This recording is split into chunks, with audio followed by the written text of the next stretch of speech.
अभिराम नावाचा एक व्यक्ती असतो. त्याला 3 मुले असतात. तिघेही उच्च शिक्षित असतात.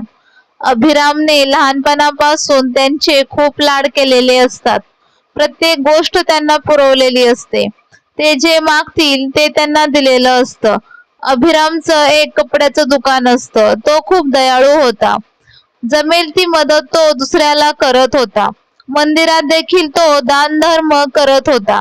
त्याची 3 मुलं चांगली कमावत होती. सगळं व्यवस्थित सुरू असतं. एक दिवस अभिरामला हृदयविकाराचा झटका येतो. त्याची मुले त्याला लगेचच दवाखान्यात घेऊन जातात, पण डॉक्टर त्यांना मृत घोषित करतात. त्यांच्या घरावर दुःखाचा डोंगर पसरतो. ते इतके चांगले व्यक्ती होते की ज्याला कोणाला त्यांच्या मृत्यूची बातमी कळाली ते लगेच दवाखान्यात त्यांना शेवटचं पाहायला येत होते. दवाखान्यातच खूप गर्दी होऊ लागली होती. त्यामुळे डॉक्टर त्यांच्या मुलांना त्यांचा मृतदेह घेऊन जाण्याची विनंती करतात. दवाखान्यातील बिल 3ही मुले मिळून भरतात आणि त्यांची जाण्याची तयारी करतात. तेवढ्या तिथे एक व्यक्ती येतो व तो हे सांगतो की काही वर्षापूर्वी अभिरामजीने माझ्याकडून काही कर्ज घेतलं होतं. अगोदर ते द्या, नंतरच त्यांना घेऊन जा.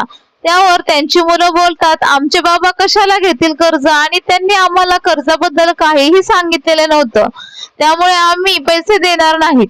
पण तो व्यक्ती काही ऐकायला तयार नसतो. तो बोलतो, जोपर्यंत माझे पैसे मिळत नाही मी त्यांना येथून घेऊन जाऊ देणार नाही.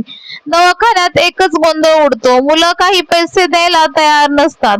डॉक्टर बोलतात, तुमचं काय असेल ते पटकन आवरा, इथं गोंधळ घालू नका. पण त्यांचं भांडण खूप वेळ चालू असतं. शेवटी वैतागून डॉक्टर बोलतात की नाहीतर आम्ही त्यांना बेवारस समजून लाईटवर त्यांचे अंत्यसंस्कार करतो. पण प्लीज थांबवा हे सगळं. अभिरामच्या मुलांकडे पैशाची काही कमी नसते, तरीही ते पैसे द्यायला तयार नसतात. शेवटी विचार करून 3 मुले बोलतात, तुम्ही बेवारस म्हणून त्यांचे अंत्यसंस्कार करा, आम्हाला नको बॉडी. हे ऐकताच त्या व्यक्तीच्याही पायाखालची जमीन सरकते. तेथील उपस्थित लोकही अवाक होतात.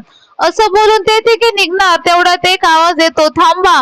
एक 22 वर्षाचा तरुण येतो आणि त्या व्यक्तीला बोलतो की तुमचं जे काही कर्ज असेल ते मी देतो. सगळे त्याच्याकडे बघतात, विचार करतात की आता हा कोण. तेवढ्यात तो तरुण बोलतो, मी एक अनाथ मुलगा आहे. मी लहान असताना माझे आई वडील वारले.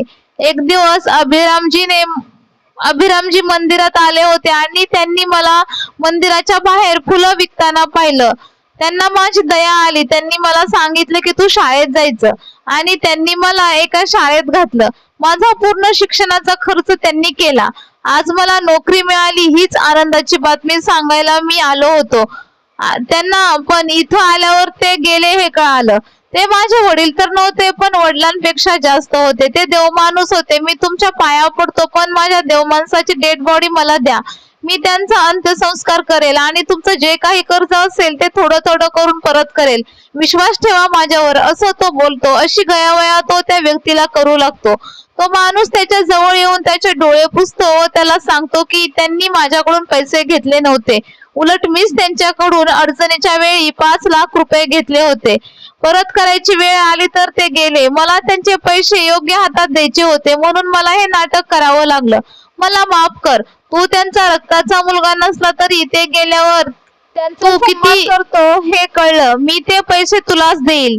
तुझ्याकडेच त्याचा योग्य वापर होऊ शकतो. खरंच कधी कधी रक्ताच्या नात्यापेक्षा मानलेली नाती किती सरस ठरतात.